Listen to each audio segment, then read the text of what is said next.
Саламатсыздарбы, урматтуу Ак Жолборс YouTube каналынын көрүүчүлөрү жана көрөрмандары.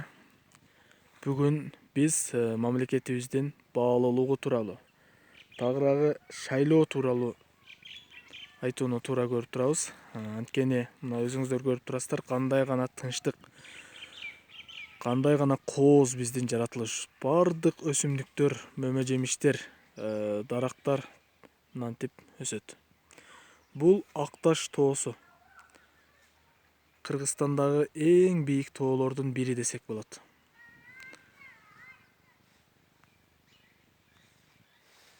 Кыргыздар өзү тоо жаандуу келет. Тоо биздин аркабызда турса, биз кандай гана коркунуч болбосун бардыгын жеңебиз деген мүнөзгө ээбиз. Урматтуу мекендештер, менин айтайын дегеним мына тынчтыкты караңыздар. Бул жер кандай гана тынч. Ушундай тынч, аябай касиеттүү жерибизди биз Кытайларга, башка өлкөлөргө алдырып жибербешибиз керек. Ушул касиеттүү жерибизди биздин улуу ата бабаларыбыз мурас катары бизге калтырып кеткен. Биз дагы ошол мыйзамды бузбай, биз дагы келечек муунга эч жерин кемитпей, кошсо кошуп өткөрүп беришибиз керек. Бирок тилекке каршы айрым сабатсыз, жүрөгүндө патриоттук сезими жок жетекчилердин айынан, бийлик өкүлдөрүнүн айынан кошуна өлкөлөргө айрым жерлерибиз өтүп кетти. Урматтуу мекендештер, эми өзүңүздөр ойлоп көрүңүздөр. Бул жер Алай районуна караштуу Корул айыл аймагынын Кең жылга айылы. Ар бир Кыргызстандын ар бир жери, ар бир айылы ушундай касиеттүү, ушундай тынчтык орногон, бейпил жашоо орногон бардык жери ушундай. Кыргызстан өзү ошондой, бейиштин төрү. Эми азыр алдыда шайлоо туура эмес өттү деген негизде митинг өтүп, бийлик өкүлдөрү алмашты.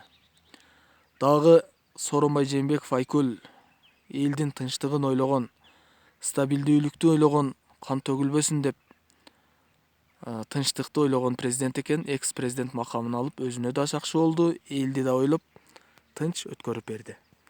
Жаңы бийлик өкүлдөрүнөн карапайым калк чоң үмүттөрдү күтүп турат.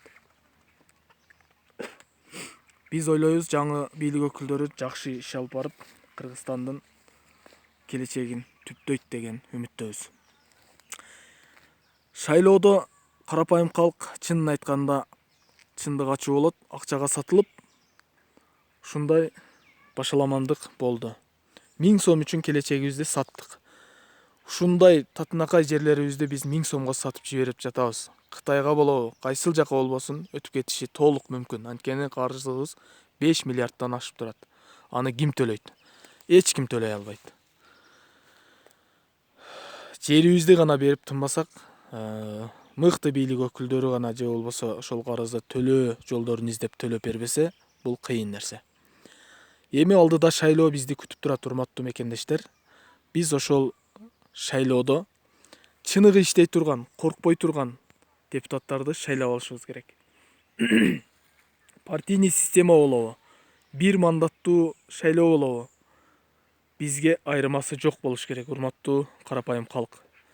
Биз жүрөгүндө жалы бар, коркпой турган премьер-министри болобу, соту болобу, президенти болобу, коркпой өзүнүн оюн, элдин көйгөйүн жеткирген курч, интеллектуалдык деңгээли жогору, билимдүү депутаттарды шайлап алышыбыз керек. Партиянын курамын карайлы, бир мандаттуу болсо жеке адамдын өзүн карайлы. Бүт карап туруп шайлайлы. Эч качан тууган, байлыгына карабай, өзүбүздүн эркибиз менен, жүрөгүбүз менен шайлаганга аракет кылалы. Биз келечек муунга ошол нерсе менен гана биздин өзүбүздүн мындай касиеттүү жерлерибизди өткөрүп бере алабыз. Урматтуу мекендештер, мен өзүмдүн ушул жеке пикиримди ушинтип айткым келди. Шайлоодо туура тандайлы. Ал эми бийлик өкүлдөрүнө Кудайым өзү нысап берсин. Ушундай эл ишенип, бийликти эл алып берди десек толук мындай туура болот. Ошондуктан жаңы бийликке нысап берип, биздин мамлекеттин карызын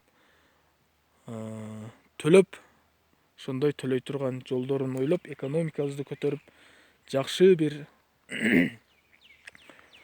мамлекетти алдыга кадам таштатышсын деп биз тилек кылабыз. Ошол урматтуу менин мекендештерим, Ак Жолборс YouTube каналы ар дайым ушундай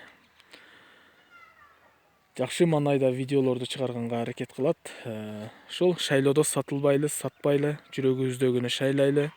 Кыргызстанды мындай тынчтык орногон, бейпилчилик орногон, мындай кендер толуп жаткан тоолорубузду, ушундай кеңпейил элибиздин жашап жаткан жерлерин келечек муунга жакшы бир өткөрүп бергенге аракет кылалы. Бул нерсе биздин колубузда, урматтуу карапайым калк. Биз туура тандасак, туура шайласак, бардыгы болот. Баарыңыздарга нысап берсин. Баарыбызга нысап берсин. Ар бирибиз өзүбүздүн үй бүлөбүздө. Мен мисалы өзүмдүн үй бүлөмдө эч качан акча албай шайлатканга аракет кылышым керек. Калганыбыз бардыгыбыз.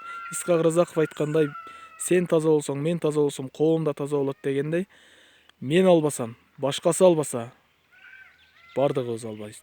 Коом бир адамдан башталып түзүлөт. Рахмат.